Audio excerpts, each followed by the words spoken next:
Election ৫ বছর পর পর হয়। কেন?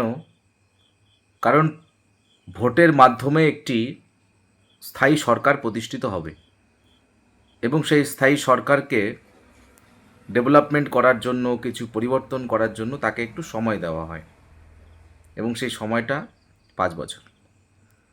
এবার কোনো একটি রাজনৈতিক দল যারা পরপর ৩৪ বছর অর্থাৎ ৭টি টার্ম ইলেকশনে জিতল, জেতার পর তারা যখন হেরে গেল তখন তাদের রাজনৈতিক স্লোগান পাল্টে গেল।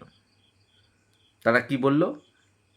তারা বলল, এত পুঁজিবাদী আমরা মানি না, আমাদের আন্দোলন ভাত রুটি রুজির জন্য। কিন্তু আমি একজন ছোট্ট সাধারণ নাগরিক হিসাবে সেই কমিউনিস্ট ভাই বন্ধুদের কাছে এই ভিডিওর মাধ্যমে আমি একটা প্রশ্ন করতে চাই যে একটা রাজনৈতিক দলকে ৫ বছর দেওয়া হয় পরিবর্তন করার জন্য, কারণ মনে হয়েছে যে ৫ বছরটা এনাফ, যথেষ্ট।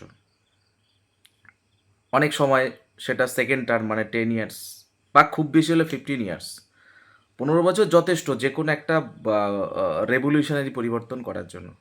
কিন্তু তোমরা ভাই ৩৪-৩৫ বছর এক টানা ক্ষমতায় থেকেছ, এক টানা ক্ষমতায় থেকে তোমরা এমন কী কাজ করেছো যে আজকে 10 বছর পরে তোমাদের আবার সেই ভাত দে স্লোগান তুলতে হচ্ছে।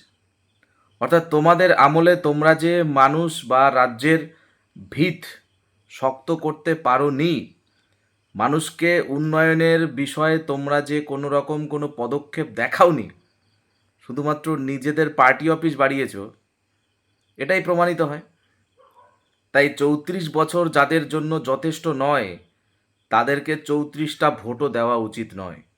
তাই সিপিএমের কোনো নেতা কর্মী যদি কারোর বাড়িতে গিয়ে ভোট চায়, তাদের সামনে ৩৪ বছরের বোর্ডটা টানিয়ে দেবেন যে তোমাদেরকে বাংলার মানুষ ৩৪ বছর সময় দিয়েছে, আর তোমরা ৩৪ বছরে বাংলাকে কি কোন জায়গাতে নিয়ে গেছো যে বাংলা থেকে শুধু পরিযায়ী শ্রমিক তৈরি হচ্ছে, আর তোমরা বাঙালিদের সামনে ভাত দে ভিক্ষার থালা ধরিয়ে দিয়ে আন্দোলন করতে চাইছো।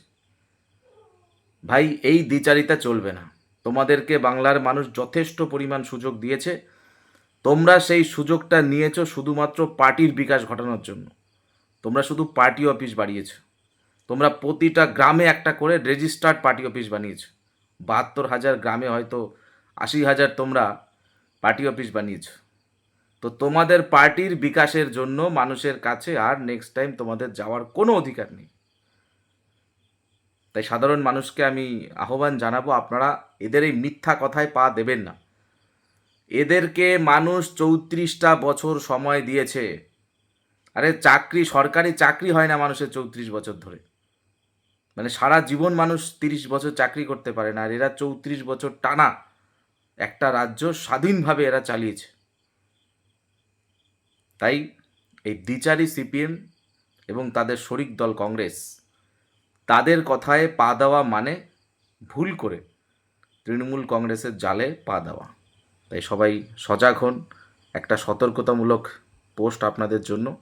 যদিও আমি জানি আপনারা সবাই এই বিষয়টা জানেন, তাই আজকে সিপিএম শূন্য। আশা করি এই লোকসভাতে তারা তৃতীয় পজিশনও আসতে পারবে না। নোটার সঙ্গে তাদের লড়াই হোক, এটাই আমরা দেখতে চাই। ধন্যবাদ।